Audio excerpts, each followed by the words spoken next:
कैसे हैं विद्यार्थियों, आशा करता हूं कि आप सभी ठीक ही होंगे।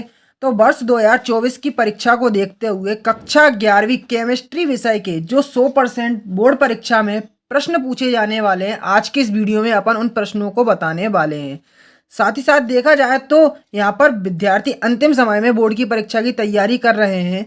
तो ऐसे विद्यार्थी जिन्होंने अभी तक कुछ भी नहीं पढ़ा है, तो आज की यह वीडियो उनके लिए काफ़ी मददगार होने वाली है, क्योंकि जो मैं इस वीडियो के माध्यम से प्रश्न बता रहा हूँ वही आपको बोर्ड परीक्षा में देखने को मिलने वाले हैं। इसके बाहर आपका कुछ नहीं आने वाला है। तो वीडियो को शुरू से लेकर आखिर तक देखें।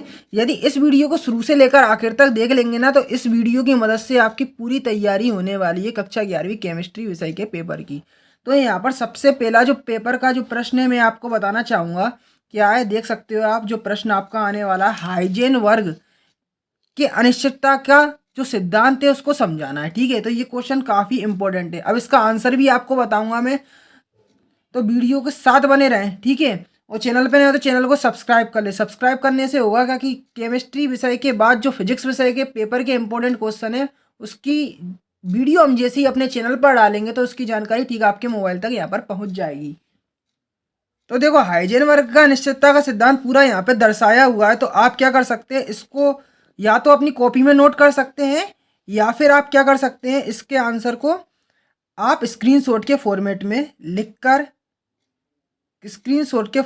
लिखकर याद कर सकते हैं। तो ठीक है, ये आप पूरा देख सकते हो। ठीक है, ये दर्शाया हुआ है। लास्ट में ये देख सकते हैं, ये कुछ इसका फॉर्मूला दिया हुआ है, तो इसको आप पूरा देख ले। ठीक है, ठीक है, देख लें इसको आप। अब देख लो, सेकंड क्वेश्चन है आपका, इलेक्ट्रॉन की दोहरी प्रकृति को समझाने वाले डी ब्रोगली समीकरण का प्रतिपादन कीजिए। तो देख सकते हैं पूरा डी ब्रोगली समीकरण है, देख सकते हैं कॉपी में दर्शाया हुआ है। तो इसको आप क्या कर सकते हैं, नोट कर सकते हैं वीडियो को पॉज करके। ठीक है, पूरा ये दर्शाया हुआ है आपका। ठीक है, इसको देख लेना आप। फिर लास्ट में ये आपका कुछ इस प्रकार से आपको लिखना होगा। ठीक है, अब देखो अगला क्वेश्चन है, रदरफोर्ड के परमाणु मॉडल को समझाते हुए यह भी समझाइए कि यह मॉडल क्यों असफल हो गया था। तो देखो, ये रदरफोर्ड का परमाणु मॉडल को समझाते हुए ये पूरा दर्शाया हुआ है, देख सकते हो। पहले इसका आप क्या करें, वीडियो को पॉज करके आंसर नोट कर ले। फिर देख सकते हो ये नीचे भी आपका लिखा हुआ है, तो पूरा आप नोट कर लें लॉन्ग टाइप में। अगर आप ये कॉपी में जो लिखा हुआ है इसका आंसर अगर आप करना चाहो तो पूरा कर सकते हो याद, अन्यथा आप अपनी जो क्यूबी है उसमें भी आपका लिखा होगा, तो उसमें आप आसानी से याद कर सकते हो। ठीक है, अब देखो ये वाला जो है आपका रदरफोर्ड का, ये भी है ये भी है। ठीक है, ये काफ़ी बड़ा है, पर आप अपनी स्वेच्छा के अनुसार कर सकते हो। अब देखो आपका अगला क्वेश्चन है, कक्षा एवं कक्षक में अंतर। काफ़ी इंपॉर्टेंट प्रश्न है ये, कक्षा एवं कक्षक में अंतर। तो देखो, कक्षा और कक्षक में ये अंतर दर्शाया हुआ है, तो देख सकते हैं पूरा की पूरा ये लिखा हुआ है, इसको आप याद कर लें। ठीक है, ये पूरा लिखा हुआ है। ठीक है, ये और भी ये देख सकते हो आप, ये लिखा हुआ है पूरा, ये 2 पॉइंट, ये 2 पॉइंट। ठीक है, और ये 2 पॉइंट आपके, और ये वाला ये भी पॉइंट है आपका। ठीक है, और बस इतने, ये 6 पॉइंट है, टोटल 6 पॉइंट है।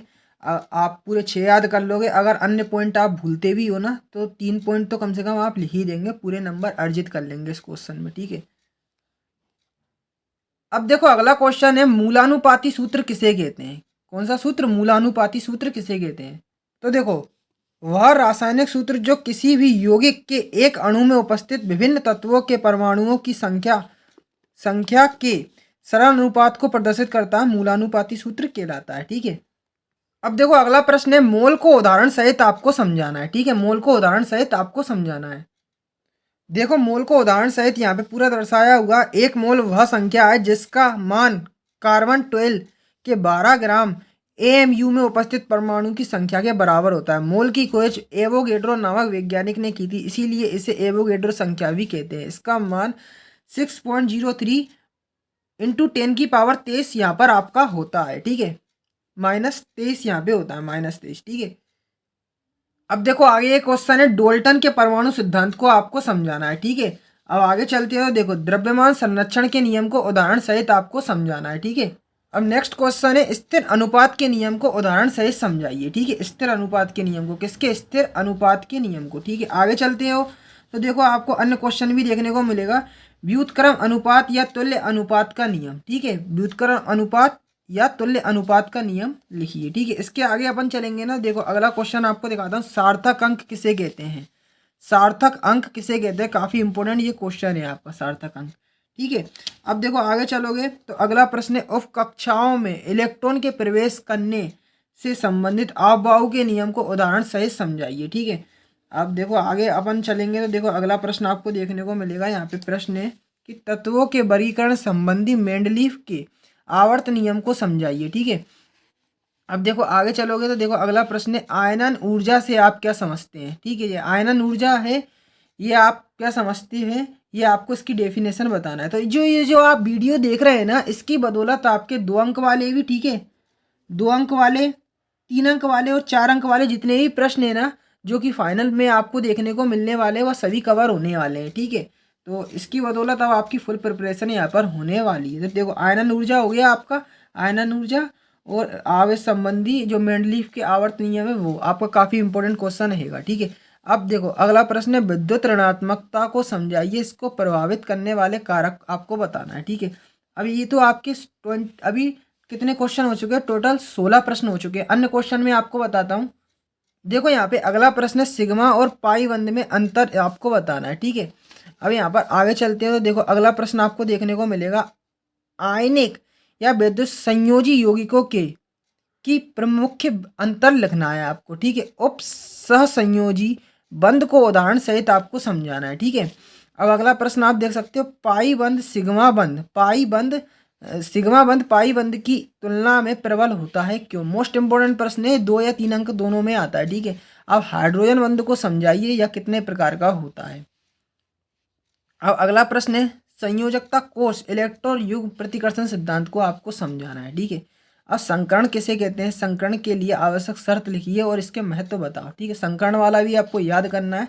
ठीक है, अगला प्रश्न है, काफ़ी इंपॉर्टेंट प्रश्न है, ये 100% आने के चांसेस रहते हैं। क्या प्रश्न है, आदर्श गैस समीकरण क्या है, इसकी व्युत्पत्ति कीजिए। आदर्श व अनादर्श गैस में अंतर, तो आदर्श अनादर्श गैस में अंतर 2 अंक में आएगा। ठीक है, ये भी याद करके चले। और आदर्श गैस समीकरण क्या है, इसकी व्युत्पत्ति करना है। अब देखो इसमें आपका जो चैप्टर है ना, ये आदर्श गैस वाला, इसमें ग्राम का नियम है, काफ़ी इंपॉर्टेंट आता है ग्राम का नियम। तो देखो प्रश्न आ चुका है ग्राम के नियम वाला, कि ग्राम के विसरण नियम, ग्राम के विसरण संबंधी नियम को समझाइए, इस नियम की उपयोगिता भी आपको समझाना है। ठीक है, अब देखो आगे चलोगे ना यहाँ पे, तो निम्न पर आपको संक्षिप्त टिप्पणी लिखो। किस पे लिखना है, एक ब्राउनी गति पे और एक परम शून्य पे। ठीक है, परम शून्य पे याद करके जाना है। अब देखो अगला प्रश्न आपका है, श्यानता से आप क्या समझते हैं, इसे प्रभावित करने वाले कारक को भी समझाइए। ठीक है, अब गैसों के अणुगतिक सिद्धांत के प्रमुख अभिग्रहित आपको समझाना है। ठीक है, अब वांडर वाल्स समीकरण या वास्तविक गैस समीकरण को समझाइए। ठीक है, ये आपका अगला प्रश्न है। ठीक है, अब देखो आगे का प्रश्न है, गिब्स हेल्महोल्ट्ज समीकरण को स्थापित आपको करना है। ठीक है, सिद्ध कीजिए कि डेल्टा एच बराबर डेल्टा आई। मोस्ट इंपोर्टेंट क्वेश्चन है, ये कई बार रिपीट हुआ है। ठीक है, अब हेस के स्थिर संकलन नियम को उदाहरण सहित आपको समझाना है। अब ऊष्मा गतिकी के प्रथम नियम को समझाइए, इस नियम का गणितीय व्यंजक भी आपको लिखना है। ठीक है, अब देखो अगला प्रश्न आपका आता है, बम कैलोरी मीटर का सचित्र वर्णन। ठीक है, तो चित्र आएगा इस बार। ठीक है, तो चित्र याद करके जाना।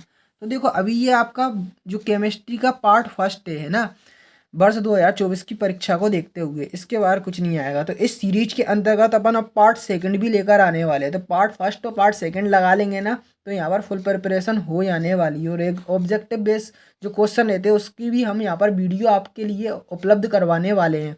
तो इन सभी की वीडियो की नोटिफिकेशन सीधा आपके मोबाइल तक पहुँचे तो सबसे पहले चैनल को सब्सक्राइब कर ले, साथ ही साथ बेल आइकन को प्रेस कर ले। तो ये आपके जो हम इस वीडियो के माध्यम से जो पूरे नोट्स हैं ना इंपॉर्टेंट क्वेश्चन के, वह आपको ऑनलाइन कैसे मिलेंगे।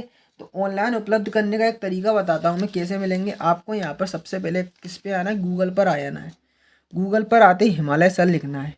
ठीक है, हिमालय सर लिखोगे ना, तो वहाँ पे एक सर्च का आइकन दिखेगा। तो सर्च का आइकन दिखेगा तो वहाँ पे आपको सर्च करना है क्लास 11th केमिस्ट्री पेपर 2024। ठीक है, सर्च का आइकन दिखेगा, सबसे पहले गूगल पर आना, हिमालय सर सर्च करना है। ठीक है, हिमालय सर सर्च करोगे तो वहाँ पे आपको सर्च करना है, सर्च आइकन दिखेगा क्लास 11th केमिस्ट्री पेपर 2024, ये सर्च करना है सर्च आइकन पे। तो वहाँ पे सर्च आइकन पे आपको यहाँ पे सबसे पहले एक वो दिखेगी पोस्ट। ठीक है, पोस्ट पर क्लिक करोगे ना, तो सबसे ऊपर पोस्ट पर क्लिक करते ही, उस पोस्ट पर क्लिक करते ही सबसे ऊपर आपको एक इमेज दिखेगी डाउनलोड टाइप की, तो उस डाउनलोड वाली इमेज पर क्लिक करोगे तो PDF आपको इम्पोर्टेंट क्वेश्चन की मिल जाएगी।